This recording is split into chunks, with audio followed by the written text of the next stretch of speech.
मंदिर में अगर दिया लगाने जा रहे हो, बाती लगाई है आपने मंदिर के अंदर, तो कुछ देर बैठिए, कुछ देर स्मरण करिए। हमारे यहां तो यहां तक कहा गया है कि किसी मुर्दे को अगर जलाया भी जाता है तो कपाल क्रिया तक रुकना पड़ता है कि थोड़ा रुकिए, कोई पीछे से आकर कुछ कर ना जाए। दीप जलाएं, थोड़ी देर रुकिए। और दीप का भी नियम है महाराज, दीप का भी नियम है।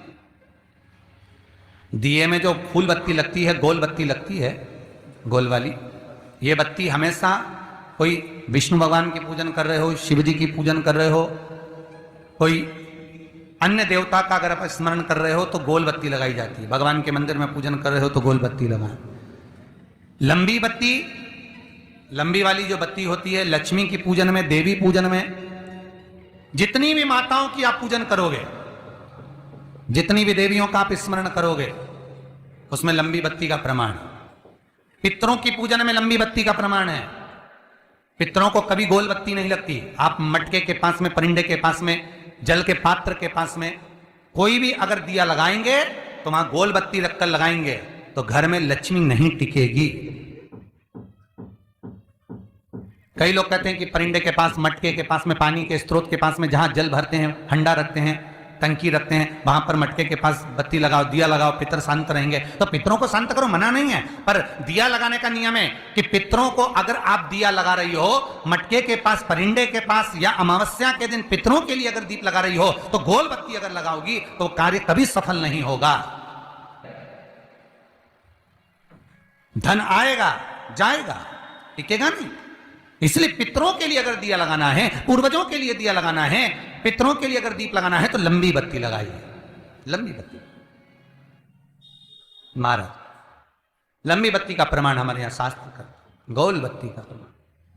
और सुंदर चरित्र कहा, यदि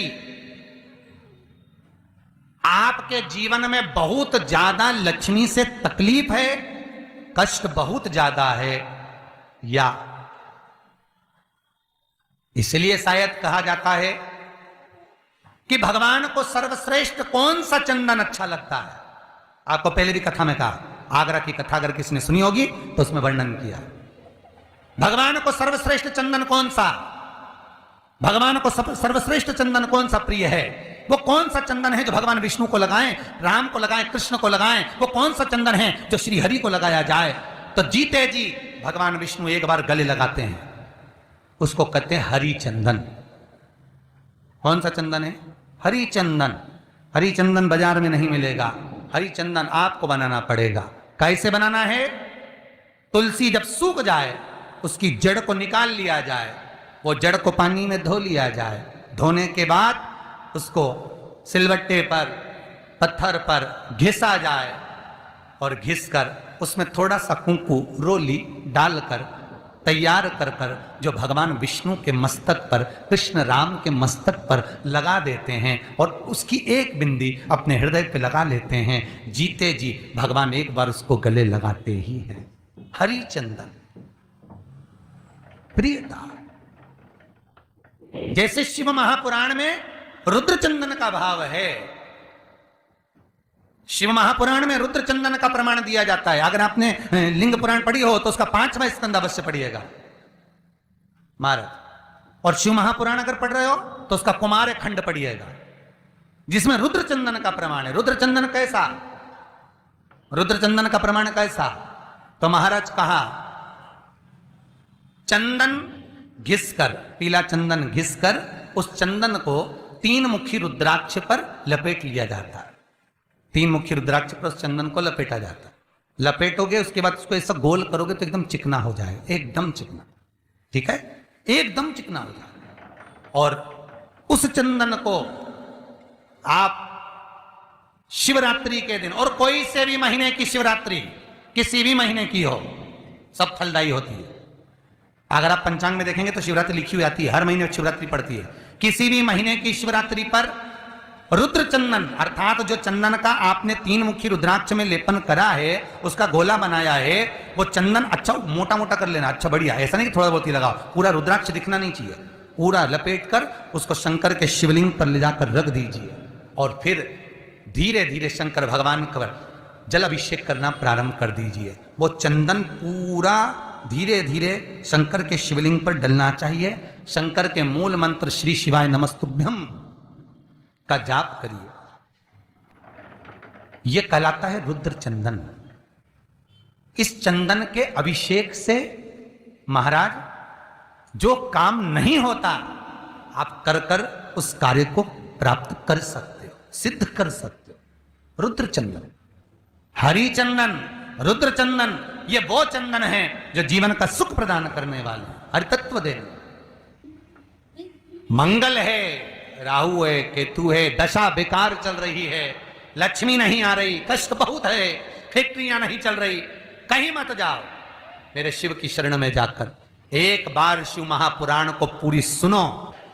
शास्त्र के हटकर कुछ नहीं बोलेंगे, जो शास्त्र सम्मत है, स्कंद पुराण में, विष्णु पुराण में, नर्मदा पुराण में, लिंग पुराण में, शिव महापुराण में, भविष्य पुराण में जितनी जितनी बातें लिखी होती है उसको छाट छाट कर लेकर आते हैं, आपको बता देते हैं कि आप ये कर लो, उससे फायदा मिल जाएगा। कोई ज्योतिषी नहीं, कोई कुछ नहीं, बस केवल भजन करो, शंकर का अनुमोदन करो और विश्वास रखो शंकर पर, तो किसी को 1 रुपया देने की जरूरत नहीं पड़ेगी। भजन करो, विश्वास शंकर पर रखना, जन्म मरण और परण वो देगा, सुख वो देगा, समृद्धि वो देगा।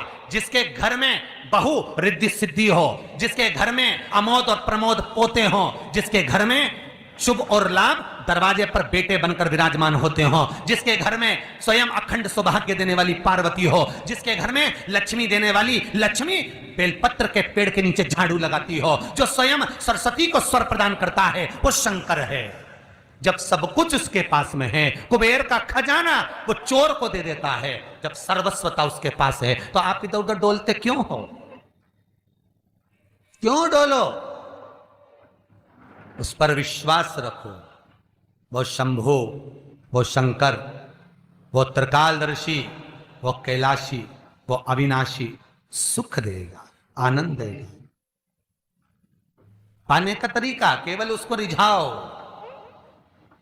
जो मंदिर आपसे दूर हो, जिस मंदिर में कोई नहीं जाता, जिस मंदिर में कोई दिया तक नहीं लगाता, उस मंदिर में तुम जाओ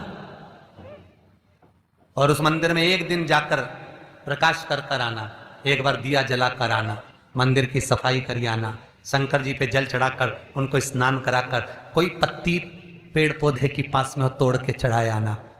2-4 बार कर कर देखना कितना शांति, कितना धीरज, कितना आनंद, कितनी समृद्धि, कितनी लक्ष्मी मिलती है। तुम करोगे तुम्हारा पेट भराएगा, हम करेंगे हमारा पेट भराएगा। स्वयं करिए। ओ ब्रह्मलोक के देवता ब्रह्मा हैं, बैकुंठ के देवता भगवान विष्णु हैं, और मृत्यु लोक का अगर कोई देव है तो वो महादेव है, केवल शंकर, केवल शिव, मृत्यु लोक का देव। अभी एक विचार करो, तुम्हारे घर में अगर थोड़ी सी तकलीफ आई तो सबसे पहले अमेरिका में लड़का रह रहा वो आएगा क्या? पूना में बच्चे रह रहे हैं वो आएंगे क्या? इंदौर में बेटी रह रही वो आएगी क्या? उज्जैन में कोई रह रहा है वो आएगा क्या? सबसे पहले वो आएगा जो तुम्हारे घर के पास होगा या घर के करीब में होगा, बिल्कुल लगा हुआ होगा या घर में होगा। अब आप कहां रहते हो? जितने लोग कथा सुन रहे हैं सही बताना, कहां रहते हो? पृथ्वी पर मृत्यु लोक में रहते हो। और पुकार किसको रहे हो? ब्रह्मलोक में। पुकार किसको रहे हो? वैकुंठ लोक में। पुकार किसको रहे हो? इंद्रलोक में। और जो घर के घर में रह रहा है, जो तुम्हारे पास में रह रहा है, जो मृत्यु लोक में रह रहा है, उसको तो बुला ही नहीं रहा। कई लोग कहते हैं मृत्यु लोक, कई लोगों की आदत है पड़ोसन को तो खूब चाय पिलाएंगे, पड़ोसन की काकी के तो